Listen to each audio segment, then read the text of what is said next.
jefe de gobierno de la Ciudad de México, el doctor Miguel Ángel Mancera, dijo que la próxima semana se podría tener ya un avance sustancial en la ley y las normas para la reconstrucción de la CDMX. También habló sobre la falta de los recursos del Fonden. Así fue como lo dijo. El jefe de gobierno capitalino, Miguel Ángel Mancera, reprochó a las autoridades federales por no haber bajado ya los recursos del Fideicomiso Fondo de Desastres Naturales, el cual dijo está diseñado para que tarde en llegar una eternidad.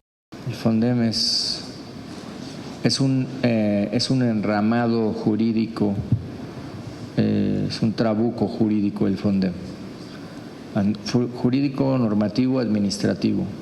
Está diseñado para que tarde una eternidad en llegar. Adelantó que este día se reunirá con el presidente de la mesa directiva de la Asamblea Legislativa, Leonel Luna, para revisar los avances de la ley para la reconstrucción, recuperación y transformación de la Ciudad de México en una ciudad cada vez más resiliente.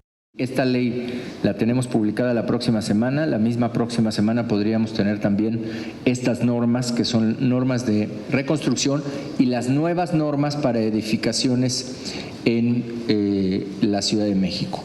También mencionó que seguirán poniendo a disposición de las personas afectadas por el sismo estrategias financieras que estén al alcance de todos para la reconstrucción de sus inmuebles.